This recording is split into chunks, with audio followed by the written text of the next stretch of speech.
2,000 tons. That is what China just built a vault in Hong Kong to hold, 10 times the size of the one it's replacing. This is Kenji Sinclair. They don't have 2,000 tons sitting in it yet. They're building it for what they believe is coming next. Because right now, for every ounce of physical gold sitting in a vault, there may be 10, 20, even 40 paper claims sold against it. Most people who think they own gold have never touched an ounce of it in their life. They own a promise, and promises, unlike metal, can be printed without limit. Tonight, I'm going to show you 3 things. Wall Street and the retail gold market are not telling you at the same volume. 1. A 100-year-old chart pattern used by professional trading desks that says gold is about to fake out one more time before it explodes higher. 2. Why China just quietly severed the link between paper gold and physical gold, and what that vault in Hong Kong is really for. And 3, the exact price range, where a handful of serious monetary strategists believe the US Treasury may eventually be forced, by law, to revalue gold. Stay with me, because by the end of this, you'll understand why the gap between physical and paper gold is the most important trade almost nobody is talking about. Let's start with the chart, because right now, gold looks like it's breaking down. And that is exactly the point. There's a 100-year-old pattern called Wyckoff accumulation, developed long before computers ever touched a trading floor. It describes how large, patient money hides its buying behind waves of retail panic. First, a sell-off, then a bounce, called the automatic rally. Then a second, lower sell-off that undercuts the first low, a fake breakdown, engineered to trigger stop losses and margin calls, while institutions quietly absorb everything retail is dumping.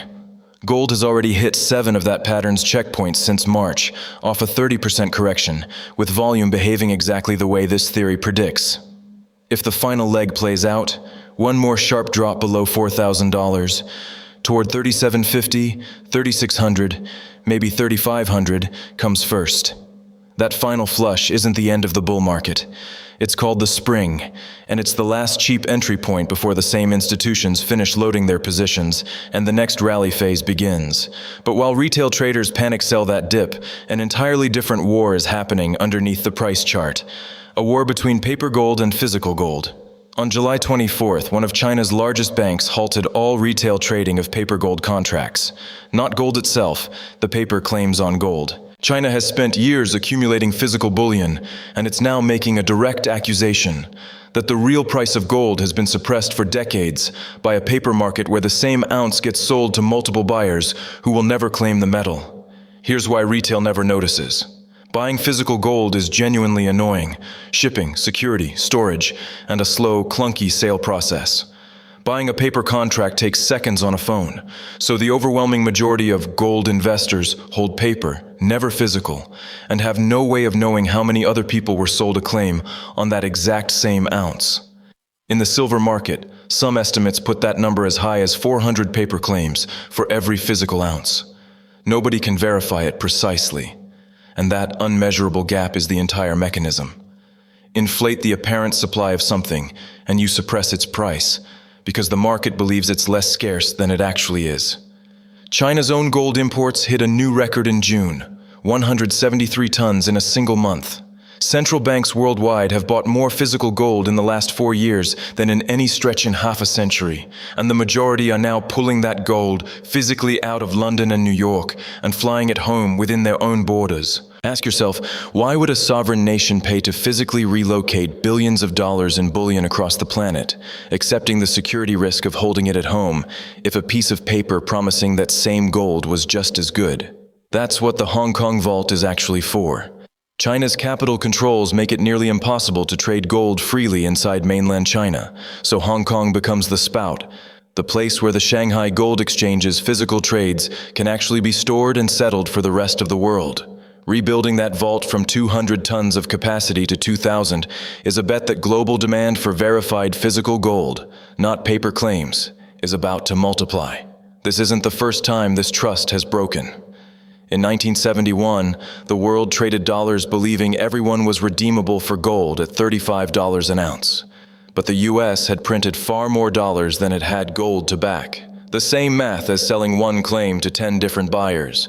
When too many nations tried to redeem their dollars for real bullion, President Nixon closed the gold window rather than let the vault run dry. Every world reserve currency in history has followed the same arc. Portugal, Spain, the Dutch, the British. A beginning, a middle, and an end. The dollar has held that position for 80 years. Monetary strategists studying these cycles argue the hints now point closer to its sunset than its sunrise. Some of the same strategists who study that unraveling believe we're approaching a second reset. Except this time, the number isn't $35.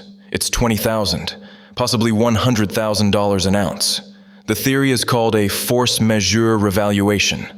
The U.S. is carrying $39 trillion in debt and running $2 trillion annual deficits, with interest payments now the single largest line item in the federal budget. Under this scenario, the Treasury eventually declares an emergency and revalues the dollar against gold at a dramatically higher fixed price, instantly inflating the value of America's reserves enough to make the debt mathematically serviceable again. Under that scenario, anyone holding physical metal gets dramatically richer overnight in dollar terms. Anyone holding only paper claims or only dollars does not. In the driest possible terms, everybody who has gold gets richer, and everybody who doesn't gets poorer. Even Wall Street is quietly repositioning. Major firms have shifted model portfolios from 60% stocks and 40% bonds toward allocations that include 20% gold. Yet almost none of their retail clients have actually implemented that shift. The institutions moved. The retail public largely has not even noticed the memo went out. Silver tells the same story, arguably louder. It isn't just a monetary metal anymore. It's consumed by the millions of ounces every year in solar panels and next-generation batteries, on top of the same sound money demand-driving gold. That combination of a shrinking physical supply and rising industrial appetite is why silver ran 400% at its peak last year before correcting hard, the same pattern of a violent move followed by a violent shakeout. Here's the uncomfortable part. Most retail investors are not positioned for any of this. They're insulated by decades of assuming the dollar is simply reliable, and they aren't watching the central bank flows, the vault construction, or the paper contract shutdowns closely enough to notice the ground shifting under the currency they're saving in. Let's make this tangible, because $40 trillion in debt doesn't mean anything to most people's daily life. Here's what it actually means. Imagine you're stuck on a credit card you can never pay down. You can only refinance it again and again at whatever rate the bank demands, because the bank knows you have no other option. That is the U.S. Treasury market. The rest of the world is the bank. Every single year, Washington doesn't earn its way out of a $2 trillion hole. It issues more debt and asks the world's lenders to keep raising the limit.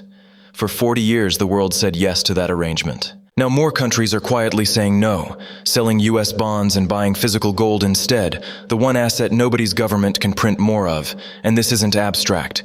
Measure ordinary life in gold instead of dollars, and the picture flips entirely. The average American house in the mid-1970s cost roughly 300 ounces of gold. Today, that same house costs closer to 100 ounces, a 65% collapse in gold terms. Cars and a week of groceries show the same pattern. In dollars, prices went up 5 to 10 times. In gold, they went down. That gap is the purchasing power your paper currency quietly lost while nobody was measuring it correctly. That's the entire physical versus paper story in one sentence. Paper promises can be printed infinitely. Physical gold cannot. Every institution quietly shifting from one to the other is telling you, in actions rather than words, which one it actually trusts. So what do you actually do with this? Not speculate. Not day trade a 100-year-old chart pattern you only just learned about tonight. Position patiently. Own something physical, even in small, boring amounts, on a regular schedule. Not because you're trying to time the exact spring low in a chart, because when trust in paper promises breaks, it tends to break for everyone holding paper at the same moment. And the people already holding the physical asset aren't touched by that panic at all. This is not about getting rich fast. It's about not being the last one holding a claim on an ounce that 40 other people were also promised. Conservative 5-year forecasts from serious monetary analysts put gold somewhere between $10,000 and $25,000 an ounce, with silver following a similar multiple higher given its supply deficit. Nobody can promise you the exact number or the exact date. What history actually promises is simpler. That paper claims outnumbering physical supply eventually gets exposed, and it never ends well for whoever is left holding the paper. Central banks have already made their choice, quietly, for 4 straight years running. The question tonight isn't whether the smart money is moving, it's whether you noticed before the retest confirms it. If this helped you see the gap between paper and physical more clearly, subscribe, because we'll be tracking every one of these signals as they close. And if you want the mechanics behind that 400-to-1 paper claim problem in silver specifically, the industrial deficit driving it, and why the squeeze there may move faster than gold's, that's the video waiting for you next. I'll see you in it.